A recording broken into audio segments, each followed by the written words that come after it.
y podamos empezar. Muy bien, hermanos, vamos a hacer una oración para empezar nuestra clase. Amantísimo Dios y Padre, en esta tarde te bendecimos, te damos gracias por la vida que nos regalas. Y ahora, bendito Dios, úsanos a través de tu Espíritu Santo, Padre, que esta clase sea de provecho para los alumnos y una bendición para tu iglesia en aquellos lugares. Te damos gracias por todo en el nombre de Jesucristo, nuestro Salvador. Amén. Bien, voy a compartir pantalla para, nos quedamos con el fundamento espiritual la semana pasada.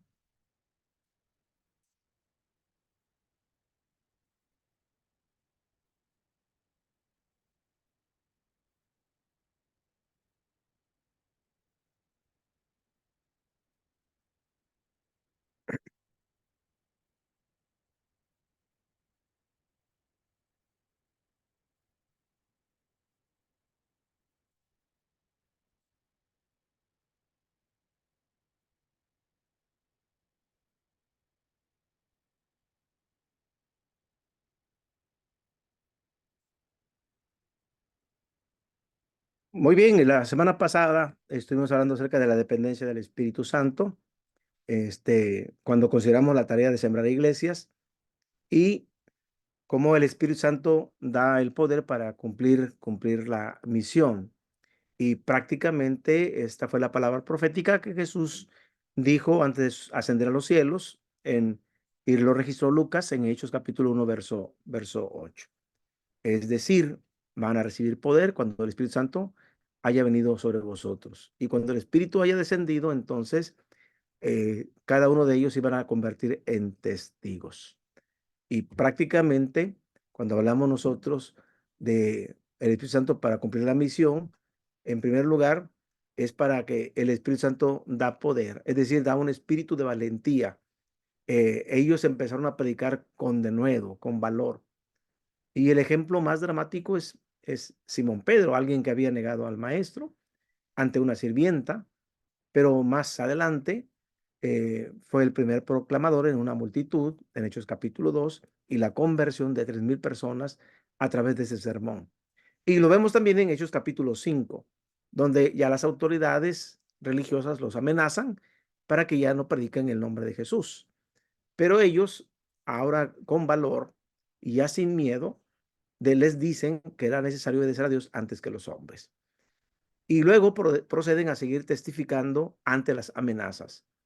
Y miramos lo que dice Hechos capítulo 5, 30 al 32, donde ellos les declaran: el Dios de nuestros padres levantó a Jesús, hacen la aplicación acerca de Jesucristo, de su resurrección.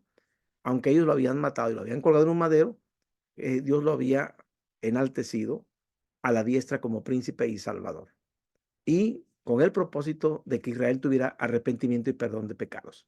Y ahora ellos dicen: ahora nosotros somos testigos de estas cosas, pero también el Espíritu Santo que Dios ha dado a los que le obedecen. Este es en primero. En segundo, el Espíritu Santo da poder brindando un espíritu de amor. Primero de valor y ahora de amor.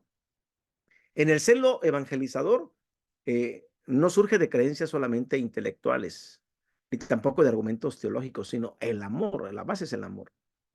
El conocer de Cristo es una riqueza tan grande, pero tan grande, que el espíritu de amor tiene que obligadamente anhelar impartirlo. Y de esa manera Pablo escribe la carta a los Romanos 5:5, donde dice: y la esperanza no acarrea vergüenza. Subrayen ahí: porque el amor de Dios ha sido derramado en nuestros corazones por el Espíritu Santo que nos ha sido dado.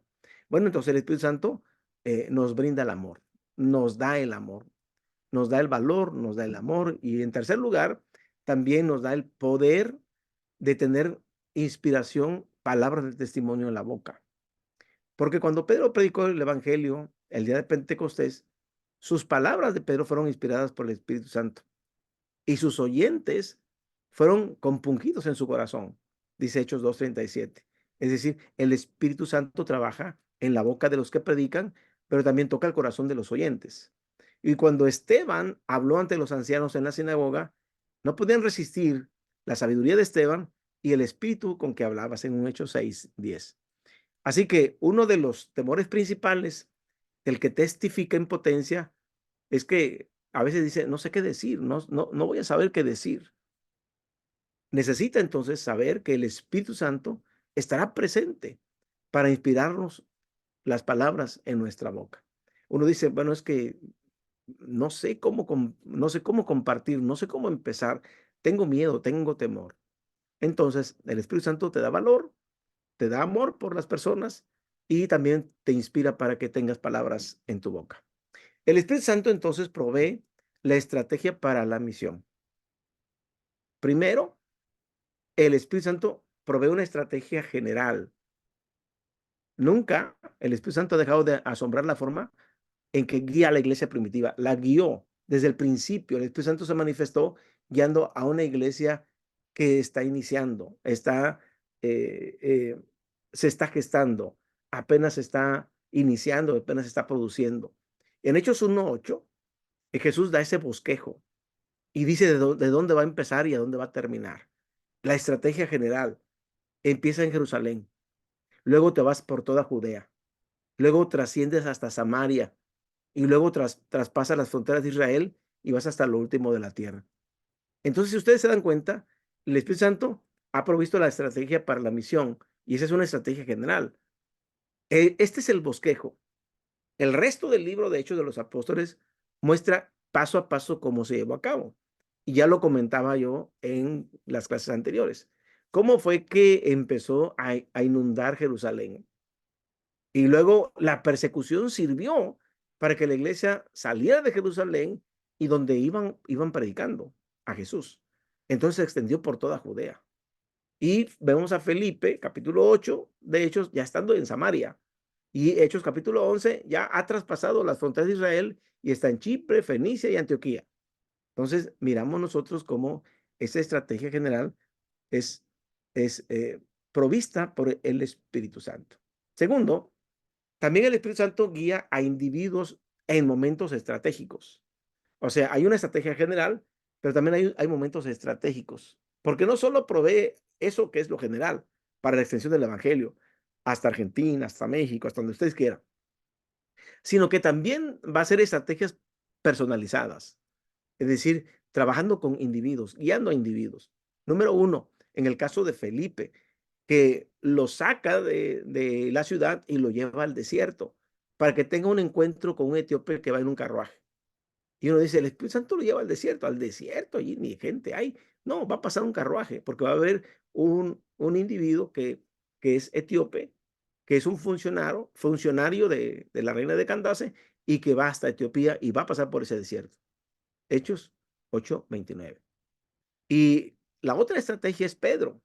Pedro está en Jope con un Simón Curtidor. Y hasta allá el Señor, a través del Espíritu Santo, el poder, le inspira una visión, que son 3 veces que le aparece un lienzo con muchos animales, cuadrúpedos, volátiles, reptiles, y dice, mata, Pedro, mata y come.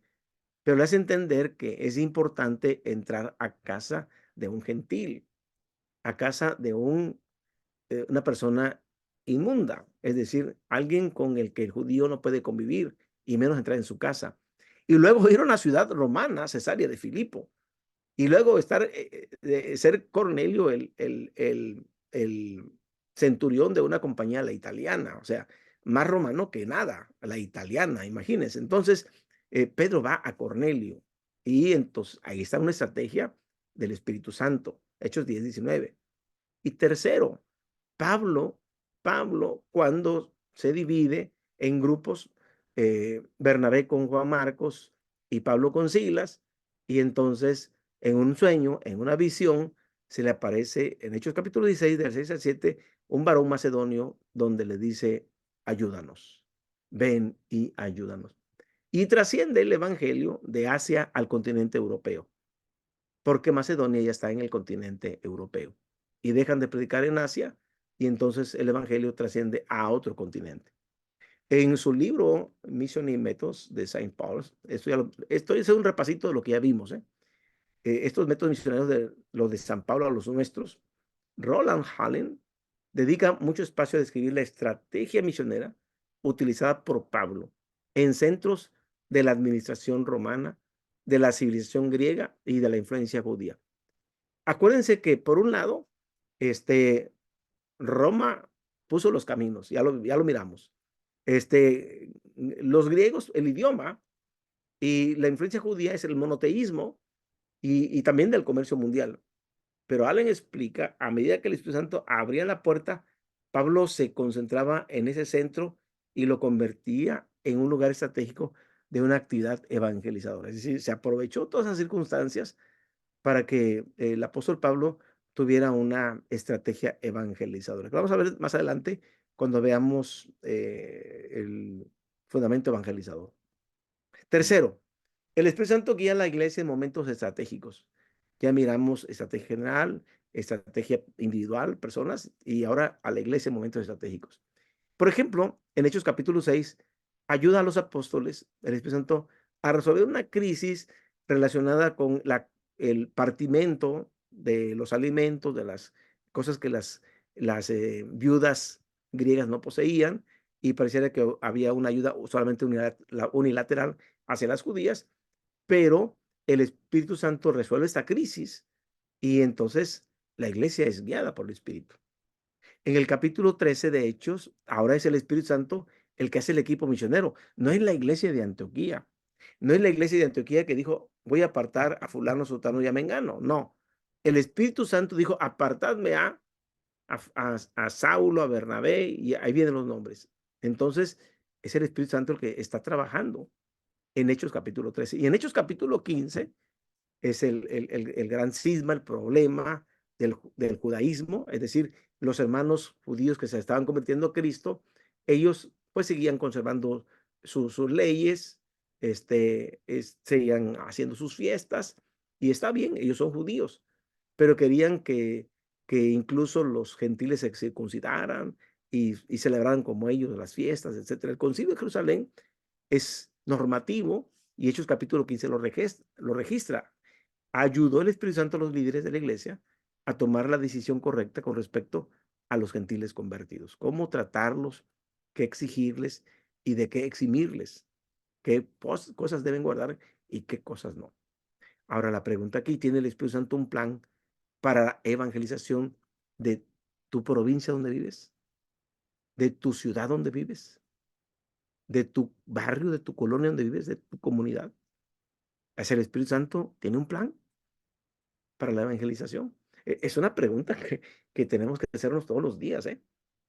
¿Cómo está trabajando el Espíritu Santo aquí donde vivo yo? Es decir, mi provincia, mi departamento, mi estado, como decimos en México, mi ciudad. Y aún en mi ciudad, aquí donde está mi barrio, mi colonia, mi aldea, mi comunidad, donde están mis vecinos, donde están mis amigos. ¿Tiene el Espíritu Santo un plan para la evangelización? Esa es una buena pregunta. El Espíritu Santo produce los resultados. Él es el de la estrategia, pero también es el de los resultados. Y Zacarías 4:6, el profeta dice, no con ejército, ni con fuerza, sino con mi espíritu ha dicho Jehová de los ejércitos. Primero, el Espíritu Santo va a convencer de la verdad del Evangelio. En el mundo en que vivimos, en el que nos estamos desarrollando, las personas han cambiado la verdad de Dios por una mentira. Y muchas veces están adorando a la criatura en lugar del Creador. Ahora, ¿cómo podemos convencer a la gente que tiene sus propios santos, sus propios profetas, sus altares, sus pagodas, sus libros, sus cuentas, sus astrologías, de que Jesús es el Hijo de Dios? ¿Cómo los puedo convencer? Pues quiero decirles que es solo a través del poder del Espíritu Santo. Es a través del poder del Espíritu Santo que el ser humano puede llegar a conocer a Cristo.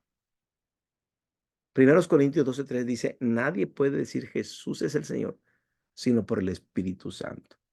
Y cuando te tienes la oportunidad de compartir, de predicar la palabra con gente que son eminencia, que son médicos, que tienen estudios profesionales, como gente muy humilde o como gente que está pegada a cierta religión, a cierto tipo de adoración y solamente Dios los ha podido cambiar. Nosotros le compartimos el mensaje, pero es el Espíritu Santo el que toca el corazón de las personas y es el que transforma y cambia a las personas. En segundo, es que el Espíritu Santo los va a convencer de pecado. Para eso vino. Y Juan 16:8 lo registra. Muchas personas con las que nosotros nos comunicamos todo el tiempo, ya de tanto que pecan, no perciben su pecado, no se sienten mal. Algunos están llenos de pecado, que ya ni lo sienten. Y otros, como dice el Señor, como dijo el Señor Jesús en Juan, han llegado a amar más a las tinieblas que la luz. Y un ejemplo les voy a poner. Mahatma Gandhi era un admirador de Cristo. Le gustaba Mateo 5:6 al 7, el Sermón del Monte, pero nunca aceptó la idea de que él fuera pecador. Él no se creía pecador. Él creía que por ser hindú y ser una raza milenaria, muy antigua, él nunca quiso entender que un extranjero le dijera que todos ellos son pecadores. Pero si vas a la India, actualmente, tienen millones de ídolos, tienen millones de dioses. En cada esquina de la calle adoran a un dios. Ellos están en pleno siglo XXI, ellos siguen adorando muchísimos dioses, muchísimas imágenes. Y Juan 16:8 dice, cuando Él venga, hablando del Espíritu, convencerá al mundo de pecado, de justicia y de juicio. Tercero, no solamente va a convencer a la persona, sino que el Espíritu Santo va a convertir al pecador. Va a ser un cambio radical en su vida. Y aunque Dios llama a instrumentos humanos como nosotros para que seamos proclamadores, seres carismáticos de proclamar las buenas nuevas de salvación, la obra no es de nosotros. Somos como los carteros que entregamos el mensaje. Pero en definitivo es que la obra es del Espíritu Santo. Es el Espíritu Santo que va a producir la transformación de la vida del ser humano, lo va a cambiar de su pecado. Y es Dios el que va a tocar el corazón de la persona. Y Él va a entrar en ese reconocimiento de convencerse, de tener un trabajo de convicción de pecado, lo podemos hacer. Claro que podemos hacer un trabajo de convicción de pecado con la ley de Dios, con cualquier otro sistema.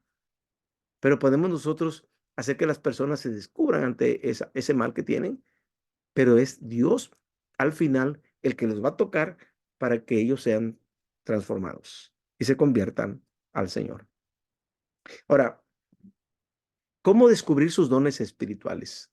Cada uno de los que nos hemos bautizado, tenemos que darnos cuenta de lo que dice Hechos 2:38, donde dice que si nos arrepentimos y nos bautizamos, tendremos el perdón de pecados y el don del Espíritu Santo. Entonces, el Espíritu Santo provee los dones necesarios para el ministerio. Están ustedes tomando una clase hoy conmigo, pero me imagino que en sus congregaciones ustedes tienen que estar ejerciendo un ministerio. Y en 1 Corintios 12 y Romanos 12 y Efesios 4 encontramos listas de dones espirituales y de ministerios, enunciadas todas por el apóstol Pablo, tanto a los romanos, a los corintios, como a los efesios. Y entre ellos, entre estos dones y ministerios, está, por ejemplo, la evangelización, la predicación, la enseñanza, la fe, el liderazgo, la administración y ministerio. Y como paso preliminar, aquel que quiera ser sembrador de iglesias debe de tratar primero de descubrir qué dones tiene que Dios le ha dado. ¿Cómo es que voy a sembrar una iglesia? Entonces yo tengo que reconocer qué dones tengo y cómo los puedo emplear, cómo puedo yo ejercitarlos de tal manera, no solamente descubrirlos, sino ponerlos en práctica para sembrar iglesias. Y hay tres actividades que nos pueden ayudar a descubrir y utilizar nuestros dones espirituales en favor de la siembra de iglesias. El primero es examinar, y ahí lo puse con rojito. Entonces yo tengo que estudiar primero los Corintios 12, Romanos 12 y Efesios 4. Hay que estudiar la Biblia. ¿Qué dice el Señor? ¿Qué dicen esos textos? Y segundo, hay que explorar, hay que empezar a utilizar, a ver, este creo que sí lo tengo, voy a ver, lo voy a utilizar para encontrar una confirmación de que Dios me dio estos dones a mí. Y también para verificar las personas que están dentro de mi comunidad de fe, qué dones tienen también ellos. Y tercero, ejercitar, poner en práctica los dones espirituales que han sido confirmados en nuestra vida al abocarnos a sembrar iglesias. Voy a ponerles un ejemplo. Eh, yo me bautizo eh, y, eh, y me congrego en mi congregación, estoy asistiendo a mi iglesia, eh, cómodamente en las bancas, pero en mi mente viene la, las palabras del ministro que me bautiza. Por la autoridad de Dios nuestro Padre, bajo la dirección del Espíritu Santo. Como ministro del Evangelio, yo te bautizo, Ricardo, para que recibas el perdón de pecados y el don del Espíritu Santo. Y yo dije, el Señor me perdonó mis pecados. Y yo sentí como que una carga se me quitó, un peso grande que traía, se fue. Me sentí perdonado. Y si yo asumo solamente el bautismo de arrepentimiento, si yo asumo eso, de que me arrepentí y mis pecados fueron perdonados, está bien, pero ese es el bautismo juanino, es el bautismo de Juan. Juan invitaba a la gente al Jordán a arrepentirse y que sus pecados fueran perdonados. Pero Juan dijo que vendría Jesús con un bautismo mayor, con Espíritu Santo y fuego. Y entonces está bien que tus pecados sean perdonados, pero lo otro es que tú debes de asegurarte que vienen los dones del Espíritu Santo a tu vida. Y entonces yo empecé y creo que pasé, no sé si 3 años o 2 o 4 años en la banca de una iglesia. Hasta que yo dije, no, el Espíritu Santo me debió haber dado dones y voy a examinar cuáles pueden ser. Y voy a explorar, voy a ver si puedo practicar uno de estos, ver cómo está esto. Y al descubrirlos, entonces dije, a estos hay que perseguirlos con locura, con esquizofrenia y paranoia. Y locamente empecé yo a ejercitar lo que Dios me había regalado. Y entonces, e incluso mi, mi paradigma lo cambié. Mi paradigma de cristiano de banca, de cristiano de ir al culto, de gozarme la alabanza, de estar allí, de templo, pues, de estar en el templo. Y no que esté mal, insisto, no es que esté mal que vayas al templo y que adores, pero eso no es el todo, ¿eh? Es el todo es que tú seas usado por Dios, ejerzas un ministerio, ejerzas los dones del Espíritu. Ese es el asunto, ese es el asunto. Entonces hay que descubrir los dones y hay que perseguirlos con locura y practicarlos. Y eso ha sido una historia fantástica que les quiero compartir de bendiciones para mi vida y que a través de mí, bueno, hay muchas personas fueron conociendo al Señor a través del tiempo. Entonces, bien importante el trabajo del Espíritu Santo en nuestra vida. Los dones del Espíritu. Y aquí voy a dejarles tarea. Y yo les voy a decir que esta tarea van a tener todo este fin de semana para hacerla. Y vayan anotando a pedirles que ustedes, eh, voy a tocar los dones del Espíritu, uno por uno, y al final les voy a decir de qué se va a tratar la tarea. Entonces, los dones del Espíritu, un atributo, una habilidad dada por el Espíritu Santo al creyente, al discípulo, para usarlo dentro del cuerpo de Cristo. Número uno, administración. La habilidad de entender claramente tanto las metas inmediatas como las de largo alcance de una unidad del cuerpo de Cristo en particular, y de trazar y llevar a cabo planes eficaces para el logro de estas metas. 1 Corintios 12, 28.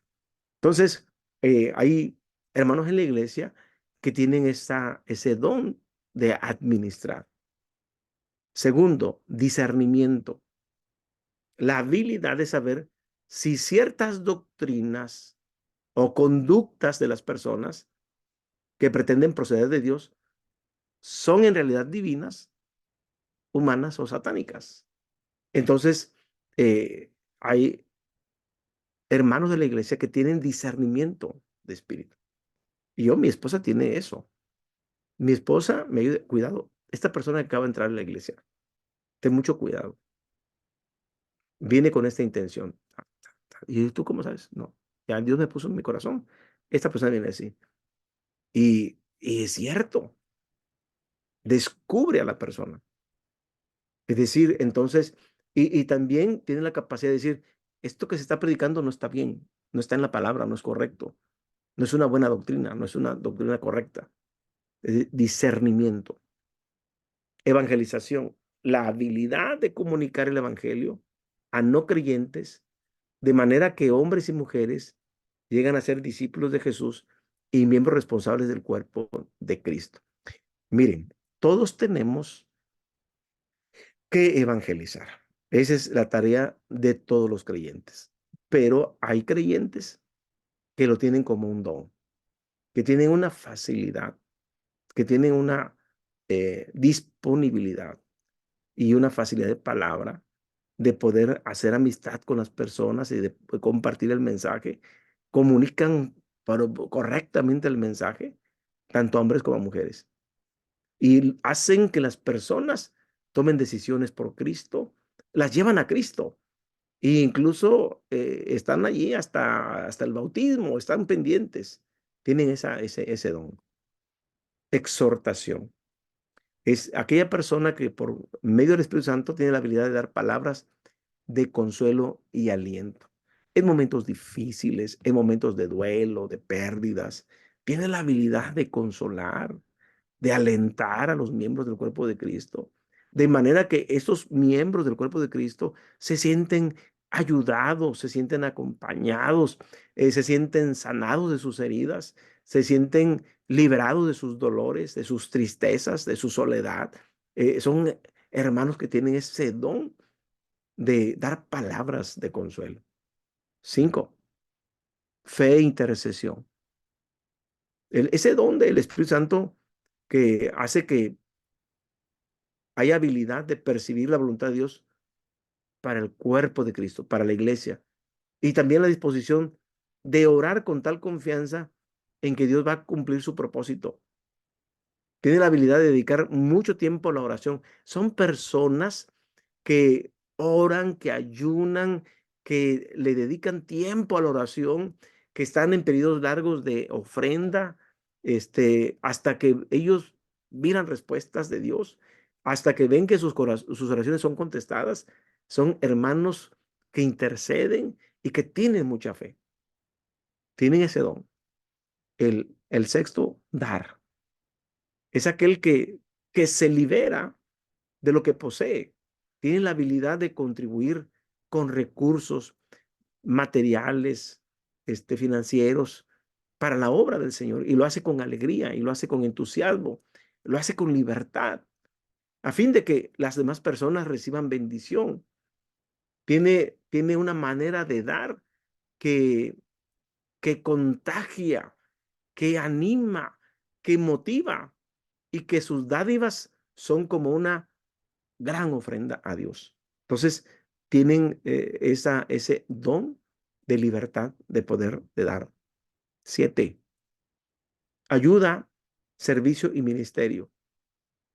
Es aquel que está pendiente de los santos, de los necesitados, que identifica necesidades y que está buscando cómo suplirlas, que él trabaja con sus talentos hasta cubrir esas necesidades de la mejor manera posible. Es decir, procura que otros aumenten su efectividad en el uso de sus propios dones. Es decir, ayuda para que otros también colaboren. 8. Conocimiento. Es aquel que tiene la habilidad especial de descubrir, de acumular, de analizar, de clarificar. Es sabio, es entendido. Toda la información y las ideas que le son pertinentes y que sean útiles para la edificación del cuerpo de Cristo, Él está pendiente de descubrirlas, de acumularlas, de analizarlas y de clarificarlas. Número 9, liderazgo o autoridad. Es la habilidad de establecer metas que coinciden con los propósitos de Dios para el futuro y comunicar esas metas a otros de manera que tanto voluntaria como armoniosamente trabajan unidos a fin de lograrlos para la gloria de Dios. Es decir, trabajan en unidad para los propósitos de Dios. 10, misericordia, la compasión, la habilidad de sentir preocupación por las personas, sean creyentes o no sean creyentes. Personas que sufren el dolor físico, la enfermedad, la molestia mental, que están dañados en el alma, que emocionalmente sufren, lloran, y entonces su preocupación se vuelca hacia ellos para, con actos de bondad, reflejar el amor de Dios y de Cristo para aliviar su sufrimiento de diferentes maneras, ya sea otorgándoles ayuda que mitigue su sufrimiento, su dolor, pero ellos están allí colaborando. Ya están las citas, hermanos, de Romanos 12, 8, Lucas 10, 3 a 35 y el libro de Hechos. 11, pastorear. La habilidad de por el cuidado de las almas de un grupo de creyentes, es decir, no todos los creyentes son llamados a pastorear. Uno tiene que sentir que Dios lo llama para esto, pero que usted tiene el don y la habilidad para cuidar a las personas, para cuidar las almas. Y este es el esfuerzo necesario para administrar a individuos para un bienestar espiritual. Y en Efesios capítulo 4 están los 5 ministerios. Los 5 ministerios. Apóstoles, profetas, pastores, maestros y evangelistas. De los 5, 2 de ellos son 3 de ellos son de continuación y 2 de fundación.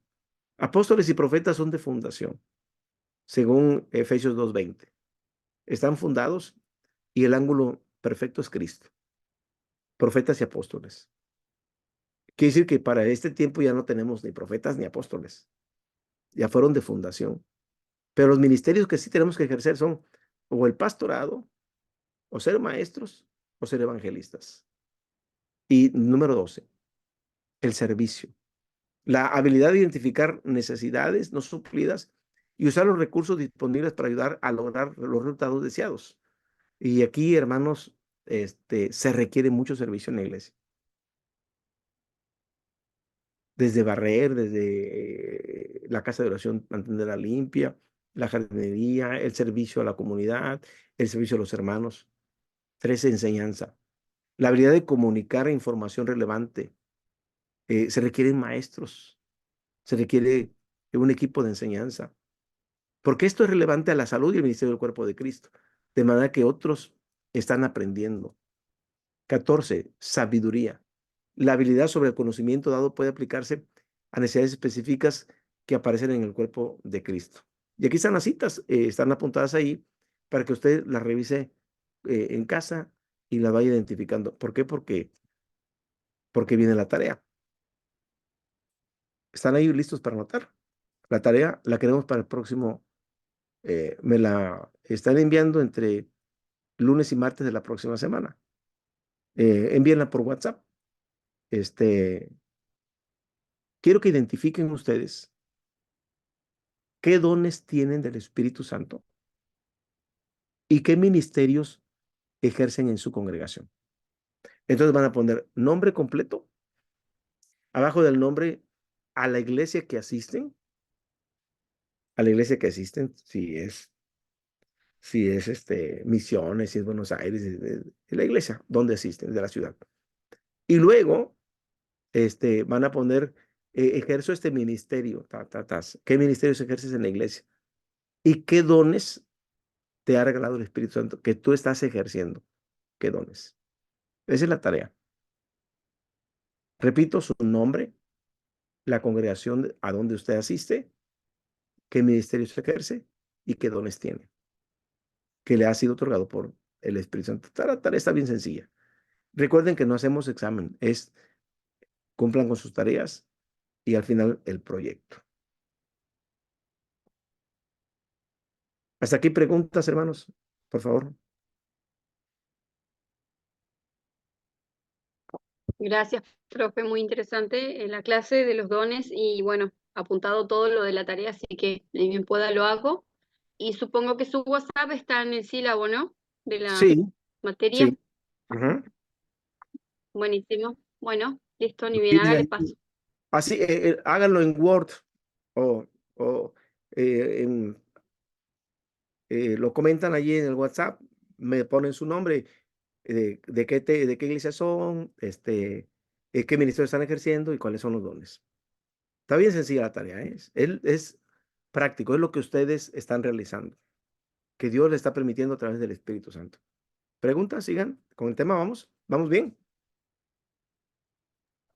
Sí, bien, muy interesante la clase, muy linda. Muy bien, Daniel. Vamos a poner la siguiente presentación. Vamos a ver si terminamos esta parte. Permítame.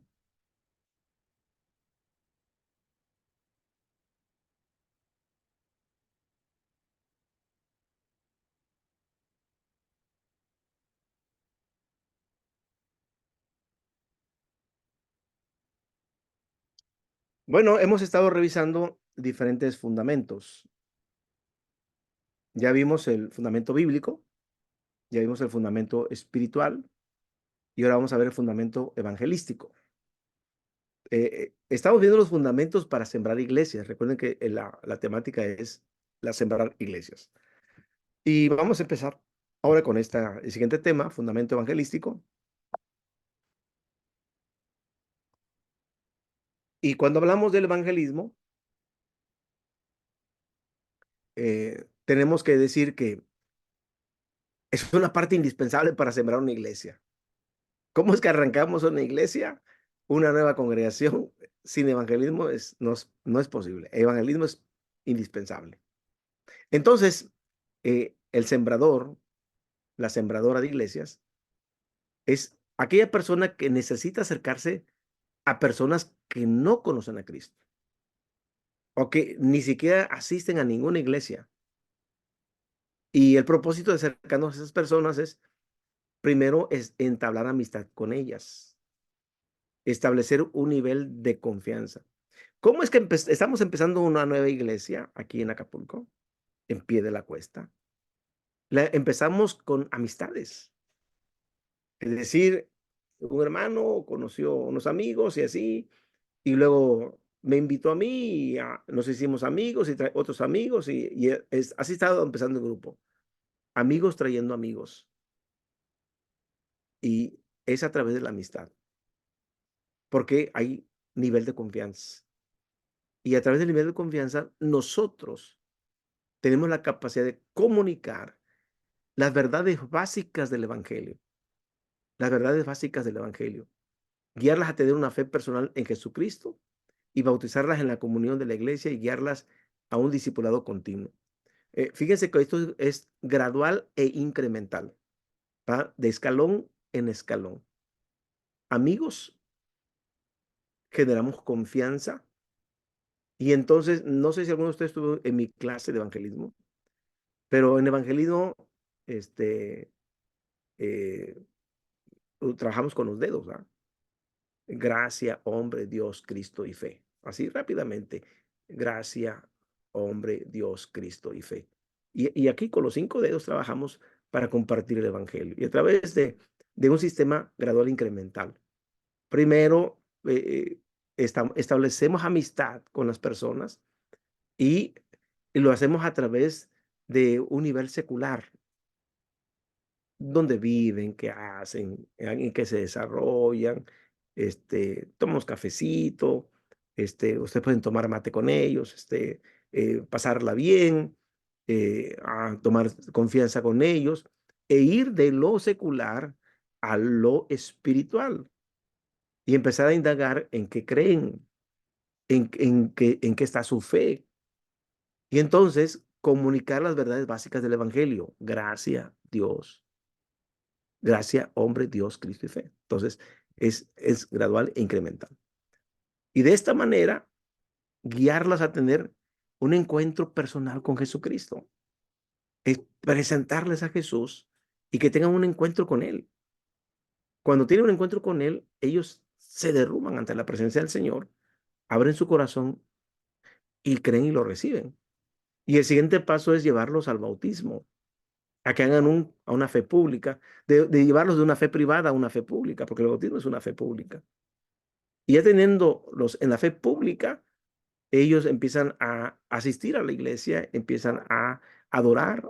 Los enseñamos en las 5 áreas de la misión: adoración, eh, evangelización, edificación, servicio y comunión. Entonces, las 5 áreas de la misión, Hechos 2, 42 al 47, están las 5 áreas de la misión. Trabajamos con ellos y entonces los llevamos a un discipulado continuo, a que desarrollen dones y ministerios. Y entonces sí, ya que ellos están desarrollando dones, ya los soltamos, pero es un discipulado continuo. Depender de la orientación y la obra del Espíritu Santo es el primer paso en la tarea evangelizadora.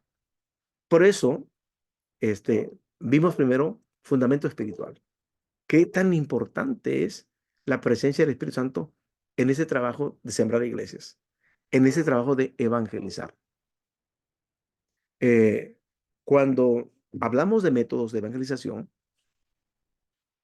muchos de nosotros nos sentimos intimidados o nos sentimos incómodos porque pensamos que a fuerza tengo que desarrollar algún método o, o estar casado con un método. Y vamos a aprender que, que los métodos pueden ser variados y no necesitamos estar casados con un método, con algo que nos incomode, no. Buscaremos algún método que nos acomode, que nos sintamos cómodos para realizar el trabajo de evangelización. Es por eso abrir un abanico de métodos y algo que quiero decirles y le digo a mis alumnos: a ver, sistemas y métodos. Dios no bendice sistemas y métodos. Dios no bendice métodos ni sistemas de evangelismo. Dios bendice personas, no métodos ni sistemas. Dios bendice personas que quieran trabajar con Él, no para Él, no para Él, con Él. Porque el trabajo de la evangelización no es para Él, es con Él. Las personas que lo hacen para Él se van a cansar y van a abandonar la tarea. Pero las personas que trabajan con Él es diferente, porque nosotros vamos a trabajar con Dios. Dios es el dueño de todo esto y solamente colaboramos con Él. Y entonces dejamos que el Espíritu Santo empiece a moverse en nuestra vida y nos ayude incluso a detectar qué método podemos utilizar para hacer la obra misionera o el trabajo de sembrar una iglesia. El estudio del Nuevo Testamento revela cómo el Espíritu Santo guió a la iglesia primitiva a desarrollar una amplia variedad de métodos, desde evangelismo masivo, desde grupos familiares y de un evangelismo de persona a persona. Es decir, vamos a ver en el contexto de la palabra cómo es que la iglesia no estuvo casada con un solo método, sino trabajaron con diferentes. Y tenemos aquí la evangelización masiva. Y la iglesia primitiva utilizaba la evangelización en masa. Predicaban el evangelio en el templo de Jerusalén, según Hechos 5:42. Pero también cuando la iglesia fue esparcida a otras regiones, utilizaban las sinagogas, predicaban en las sinagogas, donde había mucha gente, había muchos judíos. Incluso la estrategia de Pablo y los compañeros de Pablo era, visitamos una ciudad y hay que ir luego a la sinagoga. Lo primero es que hay que ir a la sinagoga de cada ciudad y ahí presentarles a Cristo como el cumplimiento de los profetas del Antiguo Testamento. Y entonces, cuando las sinagogas les cerraban las puertas, encontraban otros lugares públicos. Por ejemplo, llega a Corinto, Pablo, y ahí le cierran la sinagoga. Y entonces usa la escuela de Tirano, de Hechos 19:9. Los cristianos también, no tomo las citas porque ya lo vimos, cuando vimos el fundamento bíblico y vimos esta parte, solamente la estamos recordando. Los cristianos también predicaban al aire libre. Por ejemplo, en Hechos 3 están en los mercados, en las plazas, donde concurre la gente. Y son predicaciones masivas. Pero también en los estadios, en Hechos 17:17 y en Hechos 17:19. La iglesia, entonces, que estaba, que estaba iniciando, la iglesia primitiva, adaptaba su metodología a las circunstancias a las que estaba viviendo. Entonces, ellos buscaban que usar el método que fuera el más sencillo y el más productivo. Por otro lado, la evangelización en grupos familiares, es decir, en las casas.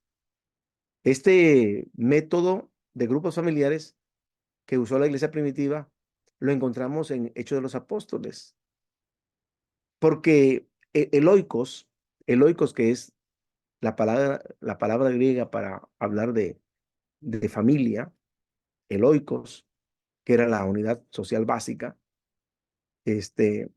incluía la familia y dentro de la familia al círculo más íntimo de la familia, como los amigos y en ocasiones los trabajadores domésticos, quienes están en el oikos, quienes están en la casa, quienes están en la familia, la sirvienta, el sirviente, y que están allí, que son parte del oikos, aunque sean trabajadores domésticos, pero allí se hacían los grupos familiares.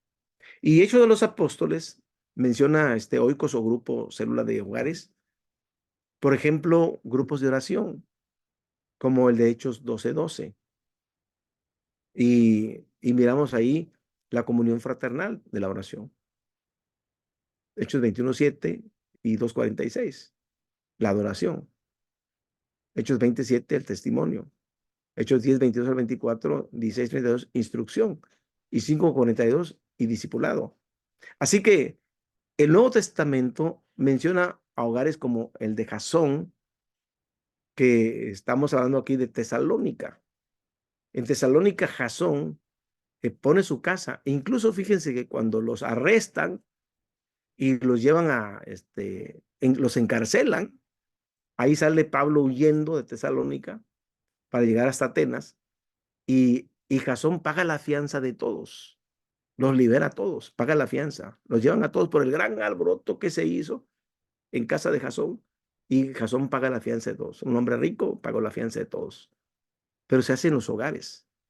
En Hechos 17:5 podemos ver esto. Y justo en Corinto, Hechos 18:7, cómo lo lleva a su casa. Si ustedes se dan cuenta allí en Corinto, quiero que vayamos al texto, me parece muy oportuno que lo leamos. Hechos capítulo 18, versículo 7, Pablo llega a Corinto y dice, y saliendo de allí se fue a la casa de uno llamado Justo, temeroso de Dios, la cual estaba junto a la sinagoga. Verso 8, y Crispo, el principal de la sinagoga, creyó en el Señor con toda su casa, y muchos de los corintios oyendo creían y eran bautizados.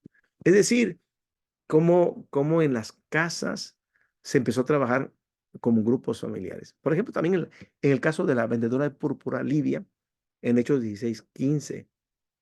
Y nos llama la atención cuando ustedes van a Hechos capítulo 16, verso 40. Entonces, saliendo de la cárcel, cuando ya sacan a Pablo y a Silas de la cárcel, ahí estuvieron encarcelados. Dice, y entonces saliendo de la cárcel, entraron en casa de Lidia y habiendo visto a los hermanos, los consolaron y se fueron. Ya en la casa de Lidia ya había hermanos, ya había un grupo familiar ahí, que a través de que Lidia se bautiza y Lidia le dice, yo me bautizo, pero también quiero que se queden en mi casa, que hagan la labor en mi casa. Verso 15, y cuando fue bautizada y su familia nos rogó diciendo, si habéis juzgado que yo sea fiel al Señor, entrad en mi casa y posad, y nos obligó a quedarnos. Y cuando leemos el verso 40, es que ya en su casa ya había hermanos, se había producido el trabajo de evangelismo en grupos familiares. Así que la evangelización en grupos célula incluía atender a los integrantes de la familia como líderes. Entonces Lidia se convirtió en una líder. Jasón se convirtió en un líder. Había líderes en las casas. Y luego cuando hace sus salutaciones en la carta a los romanos, dice a la iglesia que está en tu casa. Porque sabía que en las casas ya estaban las iglesias.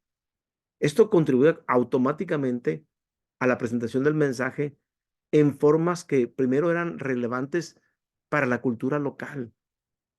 Y hacía de esta manera posible que muchos grupos célula se formaran en los hogares.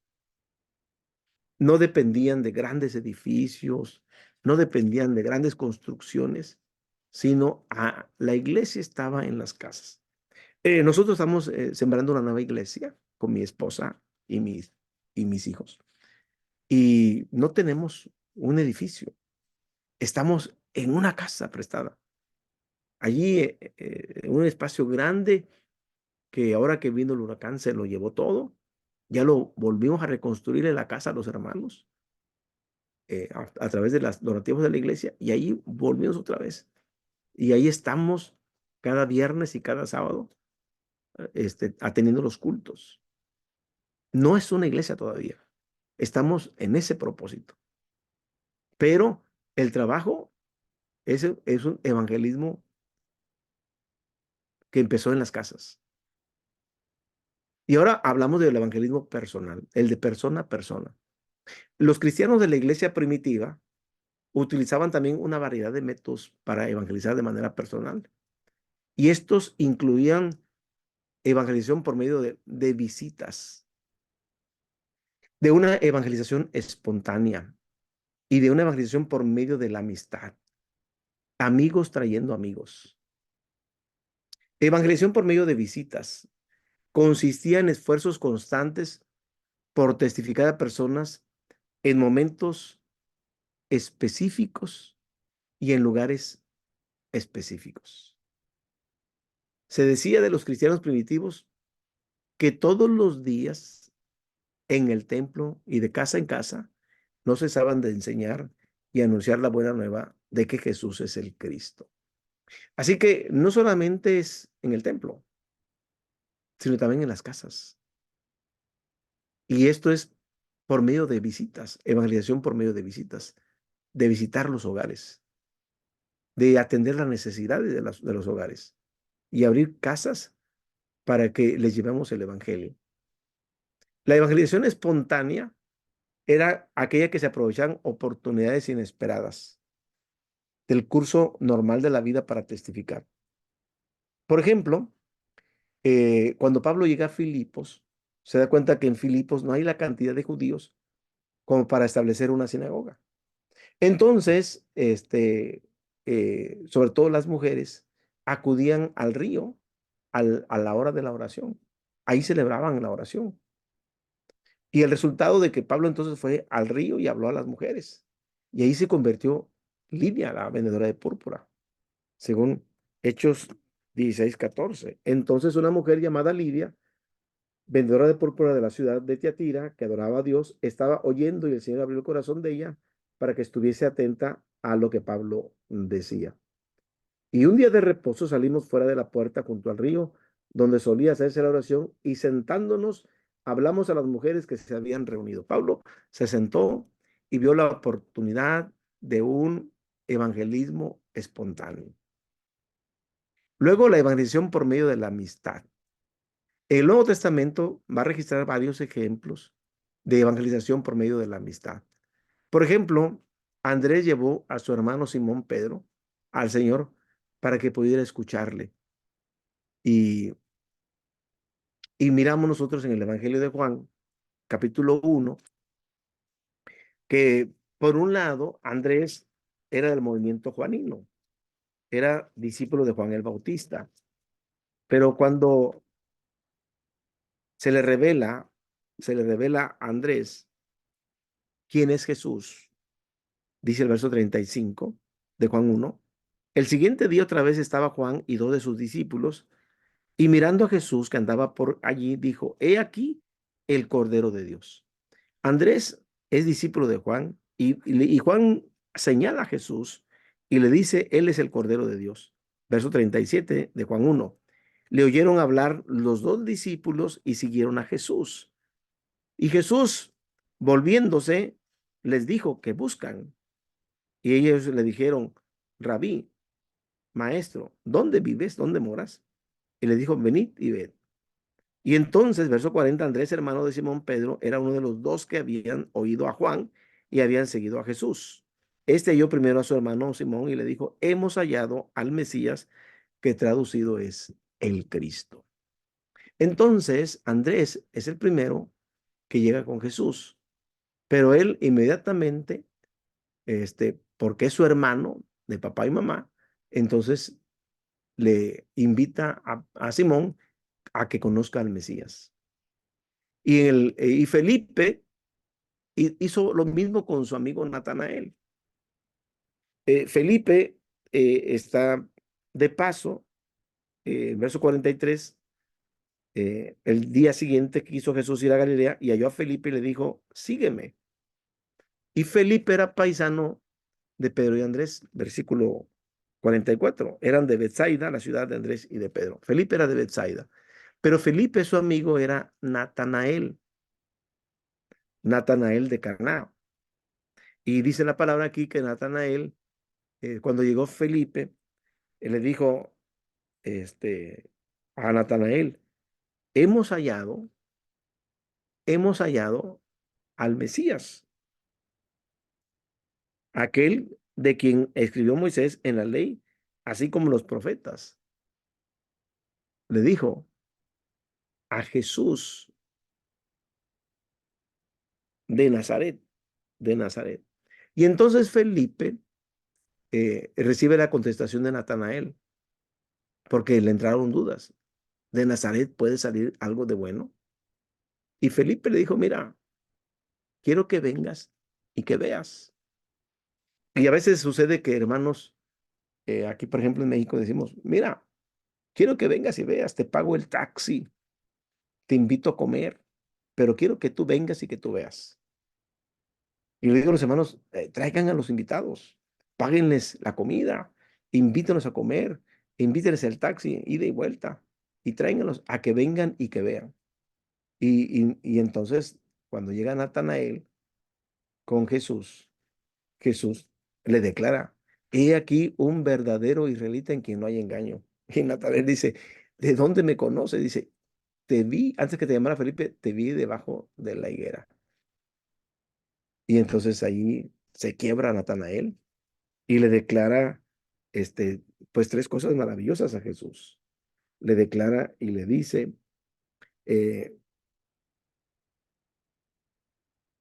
tú eres, Rabí, el Hijo de Dios, tú eres el Rey de Israel. Wow. Entonces miramos nosotros aquí una evangelización por medio de la amistad. Y por otro lado, tenemos lo que se llama evangelización literaria. El doctor Lucas, escritor del Evangelio de Lucas y de Hechos de los Apóstoles, es un ejemplo de evangelización literaria. ¿Por qué literaria? Porque llevaba a cabo prácticamente también el trabajo de la iglesia primitiva, el de escribir, escribe a un amigo de él llamado Teófilo. Y Lucas, si nosotros vamos al Evangelio de Lucas, capítulo 1, nos damos cuenta cómo Lucas, y corroboramos con Hechos, capítulo 1, escribe a una persona, verso 4. Bueno, le dice en el verso, 1, puesto que ya muchos han tratado de poner en orden la historia de las cosas que entre nosotros han sido ciertísimas, tal como nos las enseñaron los que desde el principio lo vieron con sus ojos y fueron ministros de la palabra, me ha parecido a mí, después de haber investigado con diligencia todas las cosas desde su origen, escribírtelas por orden, oh excelentísimo Teófilo, para que conozcas bien la verdad de las cosas en las cuales has sido instruido. Entonces, miramos nosotros aquí que Lucas le escribe a Teófilo y le dice para que conozcas bien las verdades de las cosas en las cuales has sido instruido. Estas cosas eran las que Jesús comenzó a hacer y a enseñar. Vuelve a repetir, y ahora es Hechos, el segundo libro, el segundo tratado, Hechos capítulo 1, y miramos nosotros los versículos 1 y 2. En el primer tratado, o sea, fue el Evangelio, o Teófilo, habla acerca de todas las cosas que Jesús comenzó a hacer y a enseñar hasta el día en que fue recibido arriba, después de haber dado mandamientos por el Espíritu Santo a los apóstoles que había escogido.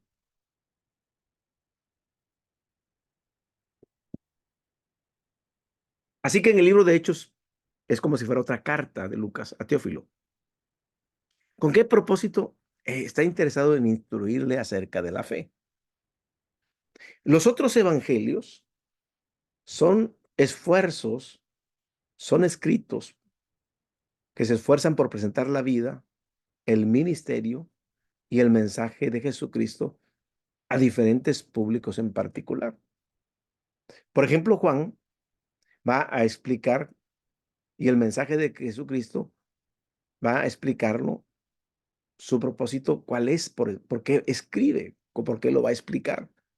Bueno, en el verso 31 de Juan 20 dice, pero estas cosas, o sea, las que él ha escrito, han sido escritas para que creáis que Jesús es el Cristo, el Hijo de Dios, y para que creyendo tengáis vida en su nombre.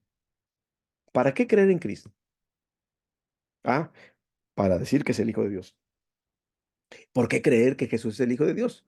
Ah, para que creyendo en ello tengamos vida eterna.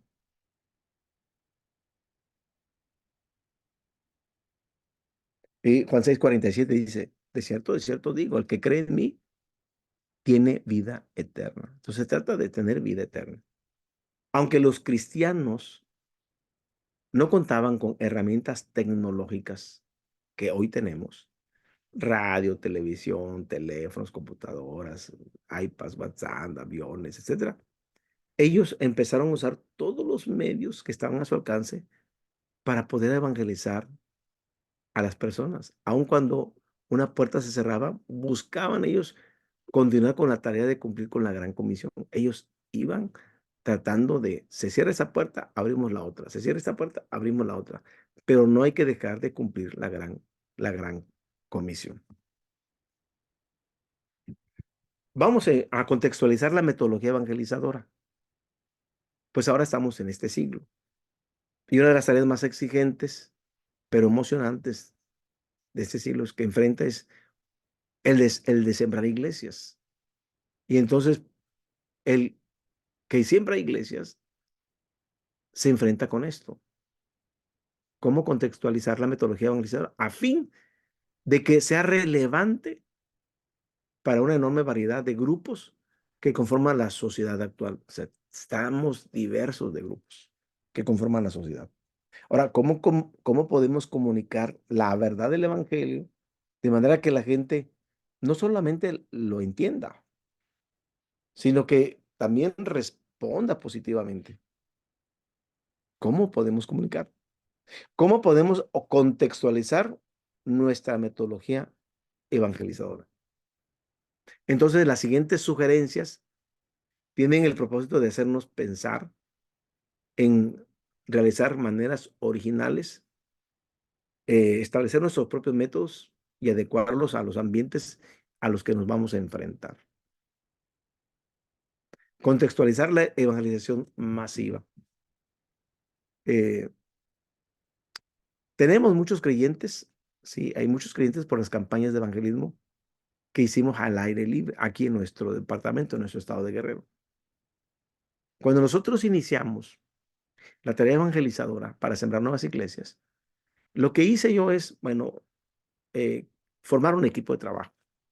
Y entonces citamos de todas las iglesias de la localidad, de la ciudad, quienes quisieran ser capacitados en esa tarea. Y yo me recuerdo que llegaron como 100 personas. Y cada fin de semana se iban disminuyendo, hasta que quedaron como veintitantos.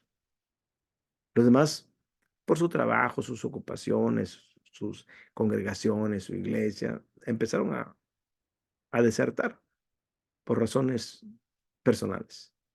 Pero los que se quedaron con nosotros fueron capacitados y empezamos a realizar en ciudades donde no existía la iglesia de Dios, ir a viajar 4 horas en un microbús, llevar a todo el personal y llegamos a una población y decimos aquí, peinábamos toda la población, íbamos casa por casa, toda la población, a invitarlos y hacíamos una campaña masiva, o sea, una evangelización masiva. Reuníamos a la gente y ocupábamos el microbús como transporte. Decíamos, aquí va a estar el microbús y la gente la vamos a llevar y la vamos a traer al lugar donde va a ser el evento. Y hacíamos el evento. De ese trabajo, de esa temporada que tuvimos de trabajo, surgieron varias misiones. En la actualidad ahora son iglesias que tienen terreno, que tienen edificios construidos. Pero cada vez que llego a visitarles, nos llega la nostalgia y dice, "No, ustedes nos trajeron el evangelio. Y aquí se hizo la iglesia, se pudo formar la iglesia. Hoy ahí tienen sus pastores, hoy están organizados y ahí están las iglesias. De un trabajo que realizamos hace muchísimos años. Y entonces, sí hay que contextualizar esa evangelización masiva. Otros han utilizado tiendas de campaña o edificios alquilados, donde han realizado reuniones masivas de evangelización. Meses o aún años a ir alcanzando y discipulando a las personas y formando el grupo núcleo alrededor del cual la congregación se iría desarrollando. Pero estos solamente son algunos pocos ejemplos de cómo utilizar actividades de evangelización masiva con el propósito expreso de empezar iglesias. Eh, Hay que invertirle dinero, tiempo y esfuerzo. La verdad, sí. Nosotros salíamos del trabajo, tenemos médicos, enfermeros, tenemos arquitectos, tenemos diferentes hermanos de diferentes ocupaciones, pero el viernes estaban en mi casa, saliendo del trabajo. Llegaban a la casa a 5 o 6 de la tarde, ya listos con sus mochilas, sus cosas para hacer el viaje en la noche, porque íbamos a llegar el sábado bien temprano a tratar de hacer el trabajo de evangelización y regresar el domingo por la tarde y llegar aquí el domingo en la noche. Y otros días, algunos llegábamos con uniformes de trabajo, porque llegamos a veces en la madrugada del lunes y ya nos bajábamos del microbús para irnos a nuestro trabajo, los médicos, las enfermeras, a su labor. Y era fin de semana de llevar dinero para las comidas, para ponerle gasolina al microbús, para el transporte, etcétera. pero era una satisfacción ver a las personas entregarse a Cristo. Era un aliciente, era una motivación que sentían los hermanos de ver que lo que predicaban ellos, el Espíritu Santo trabajaba con las personas y las personas se convertían. Entonces, es bien interesante, pero son solamente ejemplos de cómo se puede hacer evangelización masiva con el propósito expreso de empezar iglesias, de empezar iglesias. La evangelización por medio de visitas. Esto posibilita que los evangelistas encuentren a personas que no tienen contacto con ninguna iglesia, es decir, no van a ningún lado, o tampoco tienen contacto con cristianos evangélicos. Y a veces cuando salimos a visitar, encontramos personas quienes el Señor ya está obrando a través de alguna circunstancia en sus vidas y que hacían escuchar el evangelio. Les voy a dar un ejemplo.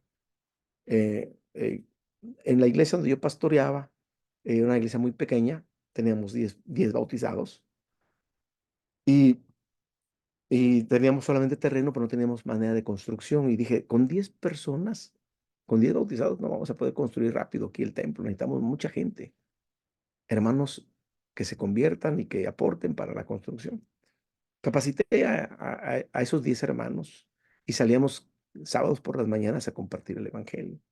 Y ya salíamos de 3 en 3. Y en una ocasión eh, salíamos 2 hermanas y un varón, o 2 varones y una hermana, siempre 3. Pero en esa ocasión mandé a 3 hermanas porque ya no había varones. Y hermanas, ustedes 3 se van solitas y van y les toca esta calle. Y van a predicar casa por casa. Van a visitar esos hogares. Y tocaron a la puerta y salió una mujer alta, espigada, delgada, morena. Y, y les dijo, pásenles, ya las estoy esperando. Porque ellas tocaron la puerta y dijeron, mire, somos de la iglesia de Dios, séptimo día que está aquí a la vuelta, y venimos predicando el reino de Dios. Y dice, sí, ya las estoy esperando. Ya tenía una mesa con 3 sillas para ellas, un mantel bien limpio, su patio bien regado, bien barrido, bien limpio. Y dice, ¿ya nos estaba esperando? Dice, sí. Sí, mire, anoche me fui a dormir y en el sueño Dios me habló y me dijo, mañana vienen 3 mujeres a hablarte de mí. Prepárate y esté atenta. Y como por 2 veces el sueño. Y entonces yo creí, voy a prepararme. Y entonces me dispuse a poner la mesa y ya estoy esperando. A los 3 meses, la hermana se bautizó, se agregó a la iglesia. Y en ese tiempo, en un año, la membresía se cuadriplicó. Ya no éramos 10, ya éramos 40 bautizados. Pero todo por el trabajo de evangelización casa por casa, por medio de visitas. Entonces, es bien importante que en muchos de los casos, los que aceptan a Cristo en la primera visita, hay que cultivarlos, hay que cuidarlos, porque el creyente que los visita les tiene que ayudar a que comprendan el evangelio para que tomen una buena decisión y, y estar trabajando con ellos todo el tiempo. Ahora, ¿qué debemos hacer cuando las personas que visitamos no muestran interés en oír el evangelio o no entienden lo que estamos diciendo?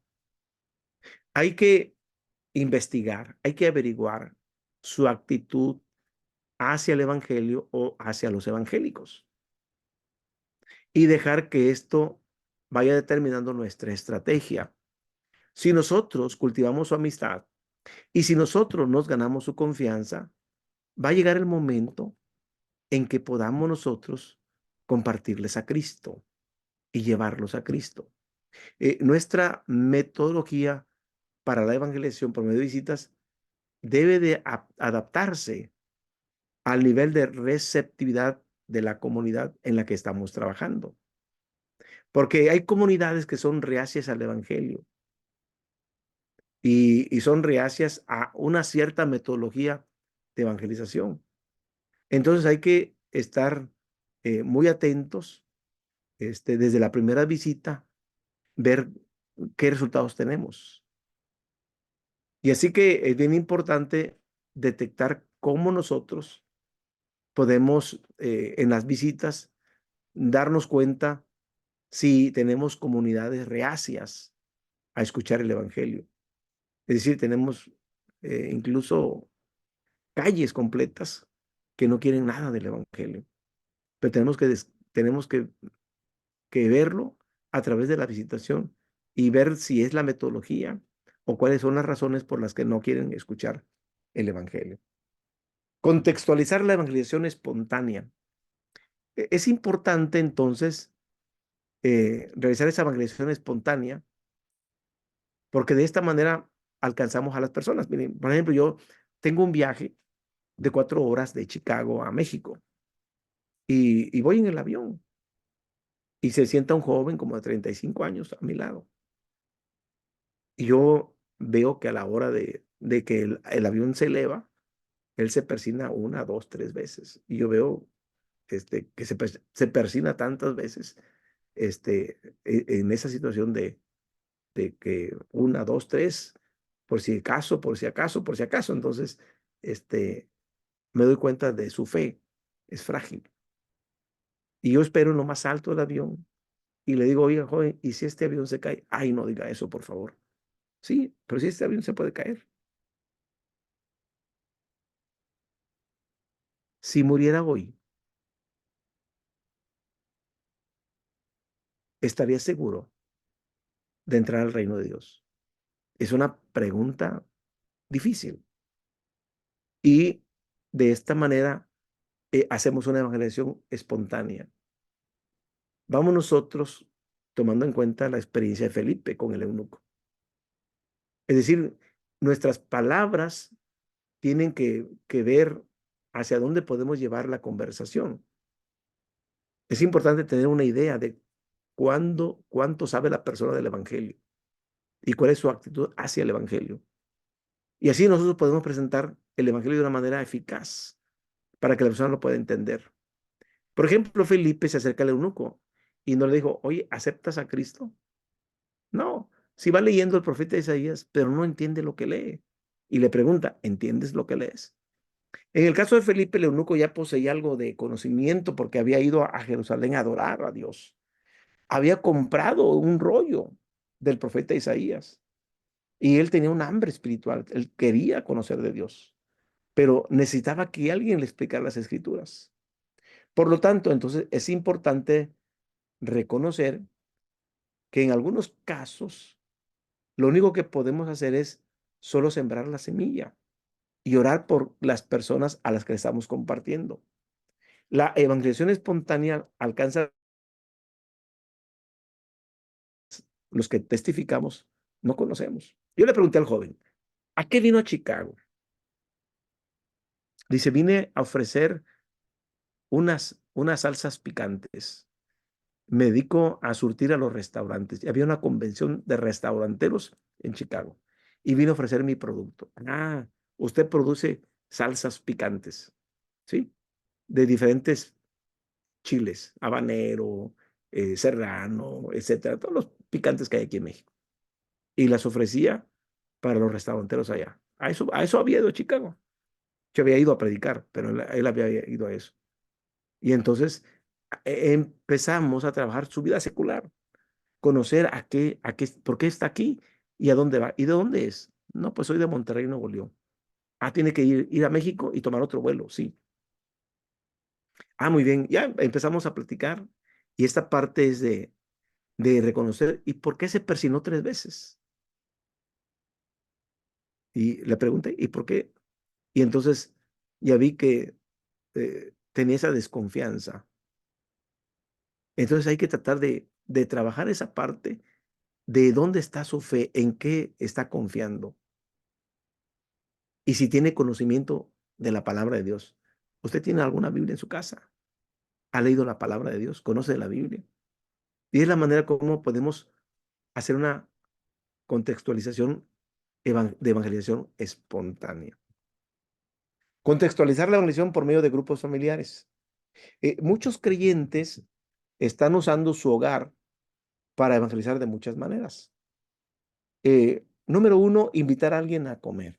Había un hermano allá en la frontera con Estados Unidos, en Tamaulipas, que trabajaba en una maquila y salían ellos a las 10:30 de la noche y les decía a sus compañeros, mañana pues entramos ya tarde, no quieren ir a la casa a comer una carne asada. Ah, sí, vamos, se va varios compañeros.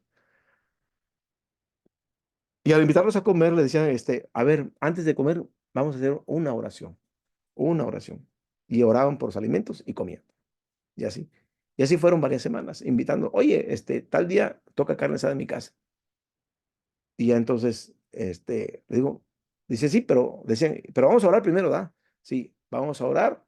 Y después de orar, voy a leerles un texto de la Biblia. Y entonces ya le puse un texto de la Biblia. Ah, esto, y explico el texto que dice esto y esto y esto. Y esto. Ahora sí vamos a comer. Y así fue subiendo la dosis. Una oración, un texto de la Biblia, y luego a la siguiente comida, ellos dijeron, oye, amigo, tú pones todo. ¿Qué te parece si nosotros llevamos las tortillas de harina, lleva la salsa, lleva los frijolitos, y tú pones la carne? Y empezaron a llevar sus compañeros la comida, y empezó a subir la dosis. Empezó a poner un canto, una lectura bíblica y la oración, y luego comían. Hasta llegó el momento en que ahora sí les empezó a compartir el mensaje, pero los invitó a comer.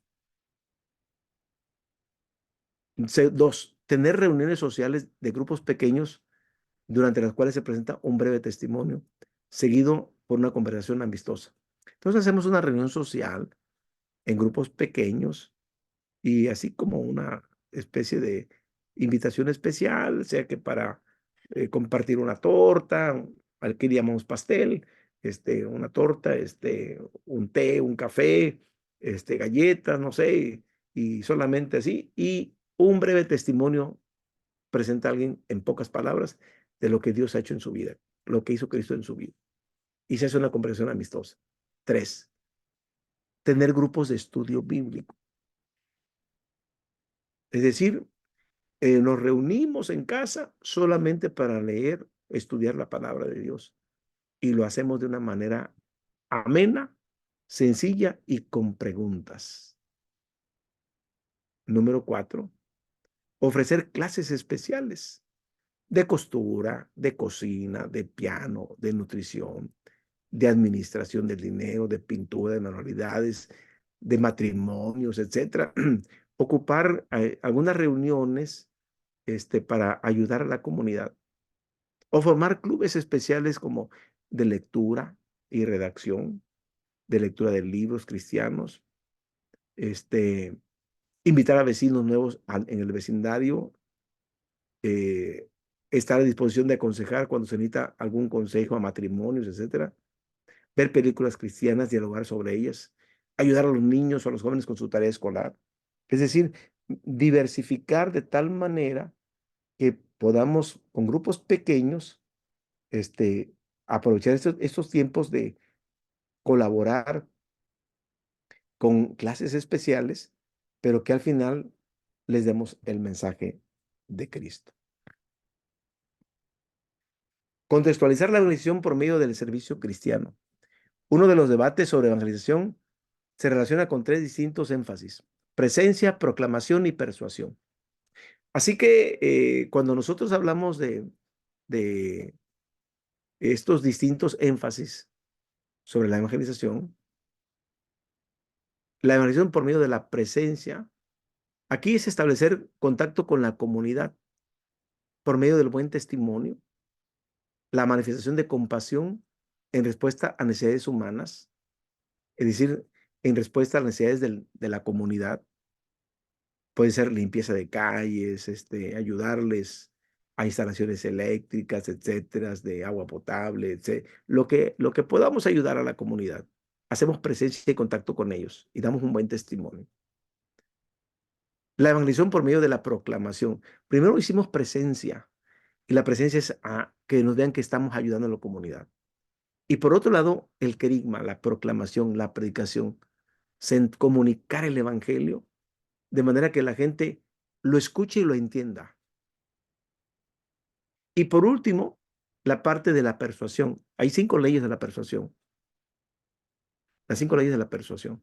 Yo creo que después les platico de eso. Pero ¿cómo persuadir para que la gente se entregue al Señor? Y es convencer a la gente, hacer convicción de pecado para que la gente reciba a Jesucristo como su Salvador. Están los que enfatizan únicamente la evangelización por medio de la presencia. Es decir, hacemos presencia en la comunidad. Y hay otros que utilizan el medio de la proclamación, a solamente predicar, predicar.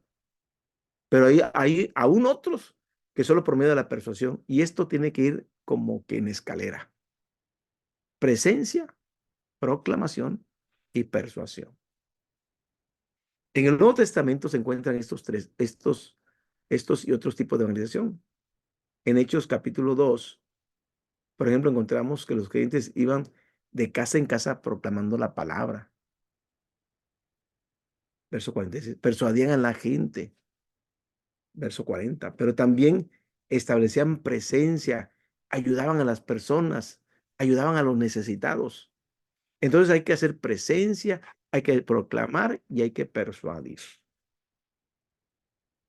Es necesario entonces establecer una presencia cristiana en una comunidad a fin, primero, de borrar impresiones negativas y conceptos erróneos acerca de los evangélicos y del evangelio. Porque muchas personas cierran su mente inmediatamente si lo primero que oyen de nosotros es que queremos que tomen una decisión relacionada con su vida religiosa. No, no, no. Mi religión no me la toquen. No quiero que toquen mi religión. Entonces, seamos muy cuidadosos en ese sentido.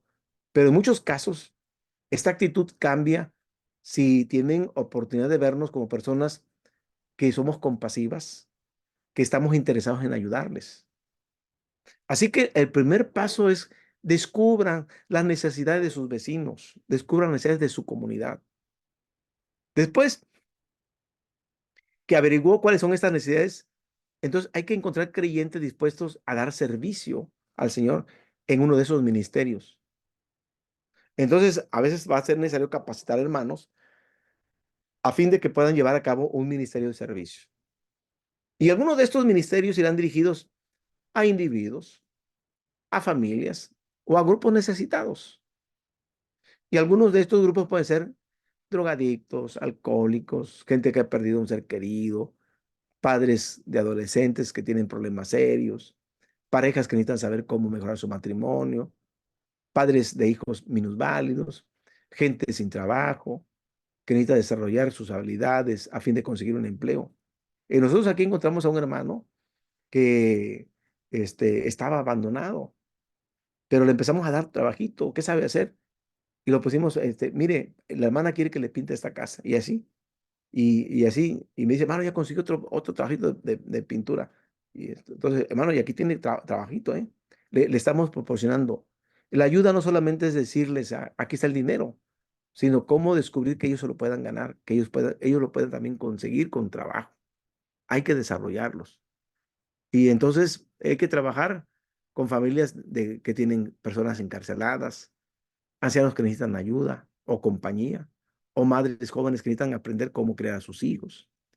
También pueden ser personas que han llegado nuevos a la comunidad y que no saben cómo conducirse en este ambiente nuevo. O niños que necesitan actividades durante los fines de semana y las vacaciones. Mujeres solas, viudos o viudas, personas que no saben cómo manejar sus finanzas. Es decir, hay un montón de cosas en las que nosotros podemos dar la ayuda a la comunidad y de esta manera hacer presencia con ellos. Contextualizar la bendición por medio de la amistad. La bendición por medio de la amistad es necesaria para alcanzar a los que solo escuchan el mensaje de labios de alguien que les merece confianza. O sea, si ya me gané su confianza, me van a saber escuchar y van a poderme escuchar. Pero cuando el evangelio es comunicado por medio de una amistad o de lazos familiares muy estrechos, el simpatizante, la persona que escucha el mensaje, nos tiene mucha confianza. Le tiene mucha confianza al testigo. y en consecuencia aumentará mucho la posibilidad de que acepte el mensaje. No solamente que lo escuche, sino que también lo acepte. En un sondeo realizado para determinar por qué las personas se hacen miembros de iglesias cristianas, revela que el 10% lo hace por su propia iniciativa. El 20% como resultado del ministerio del pastor, del trabajo pastor. Y el 70%, en algunas iglesias, hasta el 90%, como resultado de la influencia y la obra de familiares y amigos. Y cuando yo hago un examen del 80-20, me doy cuenta que el 80% de la iglesia ha llegado a la iglesia porque son producto de un padre, de una madre, de un hermano, de un amigo. Es decir, que directamente han tenido que ver personas que les quieren, que les aman. Entonces, la mayoría de nuestros miembros en la iglesia, la mayoría llegaron porque un familiar y un amigo influyó para que aceptaran a Cristo y fueron ganados por Cristo. Ahora, ¿quiénes son las personas que están cerca de nosotros? ¿Quiénes son las personas? Parientes, son los más cercanos. Es con los que tú tienes lazos fuertes, los que forman la familia nuclear y la familia periférica o extendida. En su Jerusalén hay también otros familiares como sus padres, hermanos, hermanas, abuelos, tíos, tías, primos. Son los más cercanos a ti.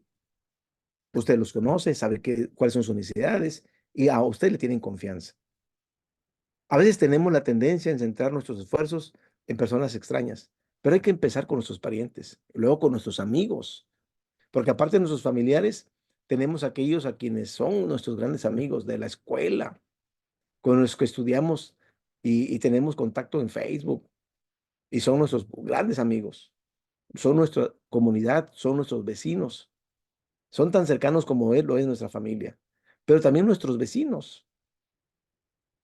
En nuestro vecindario tenemos gente que ha vivido todo el tiempo aquí, junto a nuestros padres, que son nuestros conocidos y que por mucho tiempo hemos jugado con ellos, nos conocen de mucho tiempo y nos consideran amigos cercanos. Entonces, hay que tomarse el tiempo para trabajar con ellos y compartirles el evangelio. Y por último, los extraños. Los extraños son los que viven en su propia comunidad, pero que no hemos tenido oportunidad de conocerlos personalmente. Y pueden ser personas con antecedentes religiosos similares al nuestro, que se identifican de alguna forma con alguna de las grandes religiones del mundo, como los musulmanes, los hindúes, los animistas, sincretistas, o que también simpatizan con movimientos no religiosos, secularistas, postmodernistas, etcétera. Y aunque nos los separa una distancia geográfica, hay una gran brecha religiosa y o filosófica que necesitamos cruzarla. Y cualquier esfuerzo por alcanzar a estos grupos, como los que ya mencionamos, se requiere un estudio de su filosofía, un estudio de sus creencias religiosas, sus actitudes hacia el cristianismo y buscar metodologías sugeridas por los que tienen una amplia experiencia, cómo contactarlos, cómo llegar con ellos, cómo trabajar con ellos. Es bien importante entonces dejar a los extraños al último. ¿Preguntas hasta aquí, hermanos?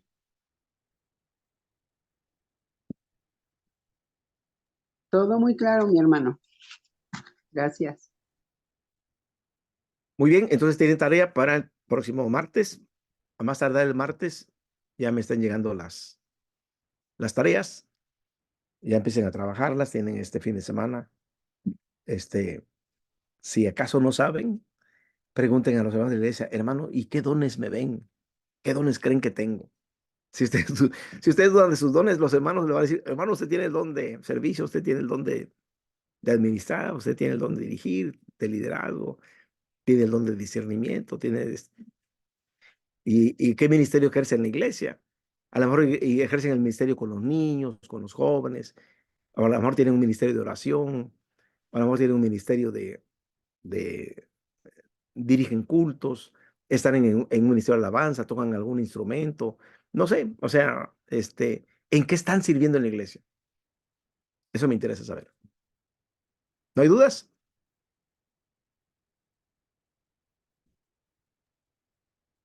No, no, todo muy claro. Daniel, Mira la nos clase. despides en oración, por favor. Bueno, será un gusto. Querido Dios, llegamos ante tu presencia en este momento por la oración para agradecerte por este hermoso momento que pudimos tener de aprendizaje. Hemos aprendido tantas cosas y queremos pedirte que nos sigas iluminando nuestra mente, nuestro entendimiento para así poder aplicar todo esto aprendido en cada uno de nuestros ministerios. Gracias, Señor, por llamarnos, gracias por captarnos y te pido tu bendición especial sobre cada uno en el nombre de Jesús y te damos gracias. Amén. Amén. Muchas gracias, hermanos. Nos vemos el próximo miércoles.